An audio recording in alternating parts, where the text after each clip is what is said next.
You're listening to LeaderTribe, where leaders are made daily, but never in a day.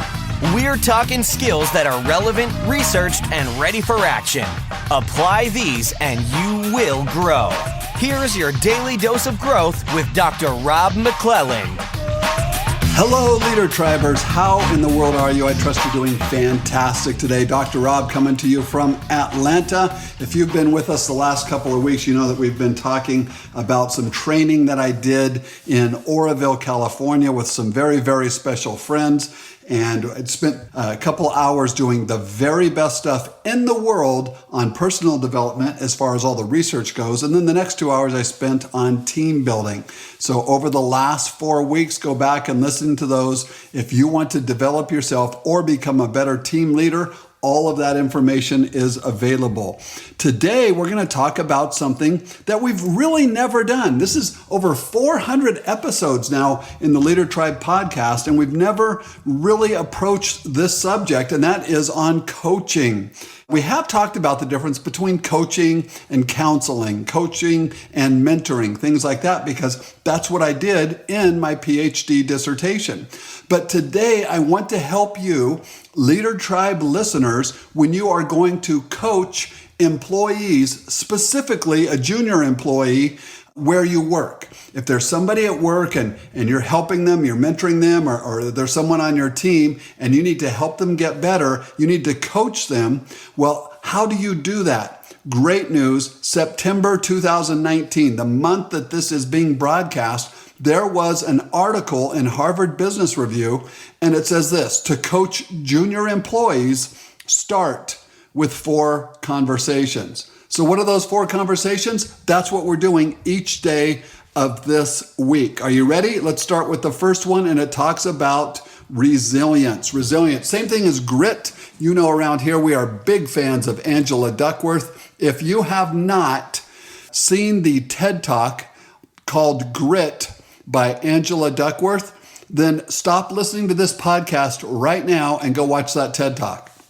I know right now you're thinking, whoa. Anyone who says stop listening to their own podcast and go listen to something else, it must be incredibly important. It is, because Angela Duckworth did a phenomenal job on her TED Talk called Grit. And she was an Ivy League researcher who took a job in New York City school system to study grit and resilience. My daughter is with me listening to this podcast today in my house. If there's one lesson that I could give her, it's how to be resilient, how to have grit, how to keep going when times are hard. Why do you do that? Because the people who do that well, they win in life. And so today we're talking about the first conversation you can have with a junior employee, and that is how to build resilience. So you have to wait on this until that younger employee or that junior employee has some type of negative experience. Usually when a younger employee has a negative experience, they tend to really beat themselves up. They say, oh, I totally blew it there. I can't believe I did that.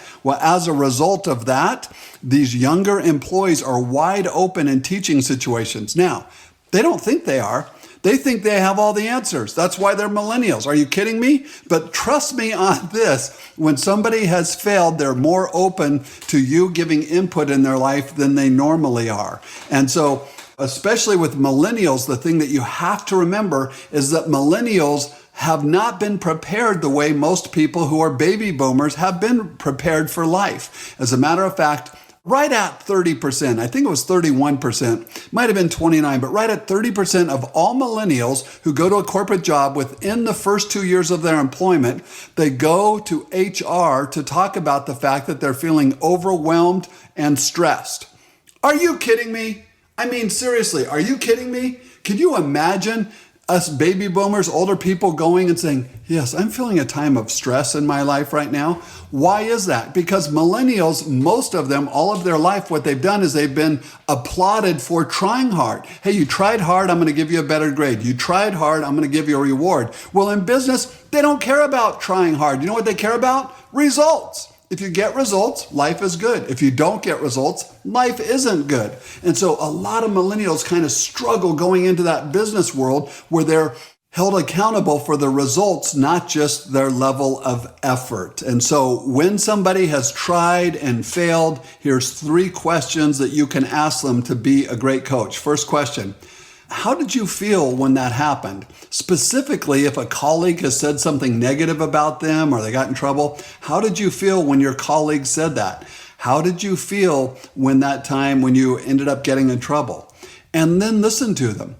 And what you have to do is have them stop just talking about themselves, get outside of themselves, look back at themselves and say, this is how I felt back then. And then here's the next question. What were you telling yourself in that moment? What were you telling yourself in that moment? What was that internal conversation? Because that's where we all get in trouble, is in the internal conversation. And then finally, what do you think this means about you? And on that question, they're going to come up with something very negative, and that's our opportunity to say, wait, time out. Do you think around here or anywhere else in life, as soon as someone makes one big mistake, we write them off? No, we don't write them off. And so you're not going to get written off. But if you don't respond to this and learn from it, you are. So let's go back and ask those questions again and learn from them. This is going to end up being great. You're going to look back and say, I'm glad it happened because I was able to learn and to grow. The first conversation you have is how to build resilience. The second conversation you have is how do you influence others? How do you coach your employees to influence others? But that's not for today. That is for tomorrow. And until then, much love. I'm out.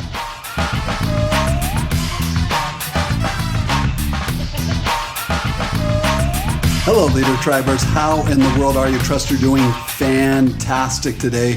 We're having a conversation this week, and that conversation is about coaching. How to coach junior employees or people that you have responsibility for at work. Now, when I do most of my coaching, it really isn't with junior employees. I do it more with corporate executives, directors, CEOs, people who have paid to because they want to have coaching in their life. And coaching, remember, is not mentoring. Coaching is not counseling. Coaching is a form of asking the right questions and guiding conversations so that people can see their own solutions and then begin to put a plan in place to find those solutions coming to a more preferred future. And so yesterday we talked about one of the very first conversations you need to have with people when you're coaching them, and that is how to build grit or resilience. Today we're following that up, how to influence others. In a recent survey done with Singapore Management University, they discovered that 39% of all coaching conversations with junior employees focused on helping them to influence people, to build networks, or to create desired impacts.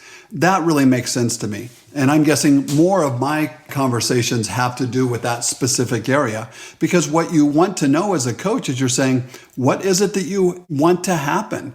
I mean, even in my marriage relationship, I've been married to Dawn for almost 35 years, and each of us at different times in our marriage would just say to the other person, what is it exactly that you want?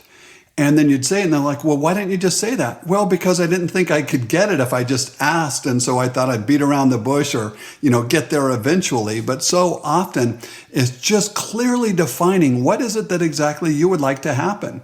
They give an illustration in this Harvard Business Review article. Again, this is in the show notes. You can go read it for yourself. And in this particular illustration, there was an employee who thought one of his directors was sort of aloof and standoffish and really didn't care. When they got with their coach started asking them questions. What do you think that person's life is like? How many direct reports does that person have? How much of the budget are they responsible for? All of a sudden, the younger employee realized, are you kidding me? This guy has a huge job, tons of employees, and is responsible for millions and millions and millions of dollars in budget. They don't have time to go hang out and have a beer with every different employee and find out how everyone's family is doing. That would not be appropriate. As a matter of fact, in this illustration, the employee really began to see things differently regarding his superior and had a sense of empathy. And my goodness, that must be hard. How could I help him? And they ended up becoming friends, and the guy became a lifelong mentor to him.